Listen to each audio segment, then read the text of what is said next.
Today, we are going to uncover the secret engine of modern finance.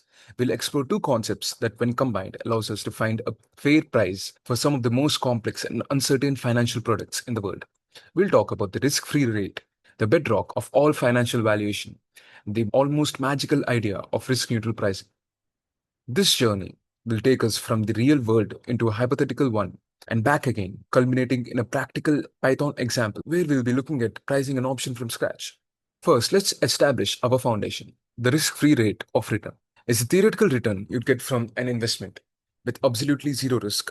It's the starting line for all financial decisions. Why would you ever take on risk if you couldn't expect to earn more than this perfectly safe rate? The real world, no investment is truly 100% risk-free. But the standard proxy we use is the interest rate on the short-term government debt, like the US Treasury bills. They are considered the safest investment on the planet because they're backed by the full faith and credit of the US government. Every other investment, from the corporate bonds to stocks, must offer a higher expected return to convince investors to take on the extra risk. This additional return is called the risk premium. Now, this is where things get interesting. To price complex assets, financial engineers use a powerful framework that involves two distinct worlds. First, there's the pre-measure or the real world. This is the world we live in. Here, investors are risk averse. They dislike uncertainty. To get them to buy a risky stock, the stock has to offer a high expected return, which includes the risk premium we just talked about. The probabilities here are actual, real life chances of things happening. But then we have the Q measure, or the risk neutral world. This is a hypothetical mathematical world we construct for one purpose: pricing.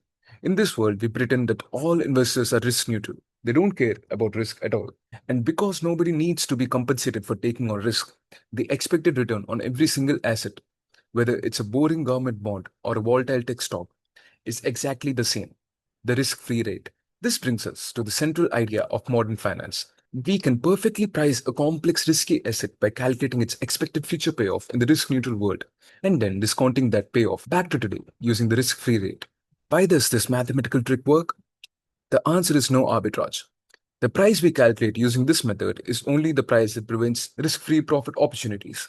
If the market price were any different, the traders could instantly create a money machine, and the actions would push the price right back to the calculated value.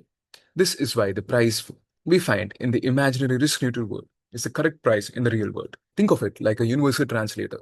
We take a messy, real-world problem, translate it into the simple risk-neutral world where all assets grow at the same rate, solve it easily there, and answer is perfectly valid back in a complex real world. So let's make this tangible. We're going to price a simple European call option using a one-step binomial model. Here is our setup. The stock is currently at $100. In 1 year, it can either go up to 120 or go down to 90. We want to price a call option with a strike price of 110, and the risk-free rate is 5%. So these are our binomial model parameters, where U is the up factor, and D is the down factor, and K is 110, and R is equal to 0.05, and T is equals to 1. So SU, which is the stock price at the up state, is S naught into U, which is equal to 120, and SD is equal to 90, which is equal to S naught into D. Now we calculate the option payoffs at expiration. The formula for a call option payoff is max of stock price minus strike price, comma 0. So if the stock price goes to 120, the option is worth $10. And if it goes down to $90, the option is worthless. The payoff is 0. In the next step, we calculate the risk neutral probabilities. This is a crucial part. We don't care what the real world probability of the stock going up is. Instead, we calculate the risk neutral probability, which we call Q, that forces the stock's expected return to equal the risk free rate. Using the formulas mentioned here, the risk neutral probability of an up move is about 50.42%, and the risk neutral probability of a down move is about 49.58%. This is the probability that exists in our imaginary pricing world. Now, we use our risk neutral probability Q to find the expected value of our options payoff.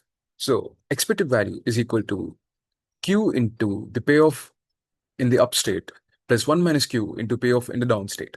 So, this value under the risk neutral measure is equal to $5.04. Finally, we bring that future expected value back to present by discounting it using our risk-free rate. So the discounted price of the call option today is $4.80.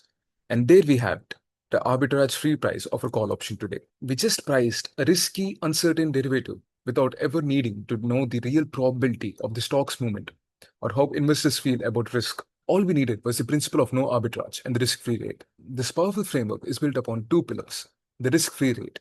It serves as the undisputed benchmark for growth in the risk neutral world and as the universal discount rate. The next pillar is the risk neutral price. It's a consequence of no arbitrage that lets us sidestep the complexities of the real world to calculate a single fair price. This elegant combination is the engine that drives the pricing of trillions of dollars worth of derivatives in the global finance system every day.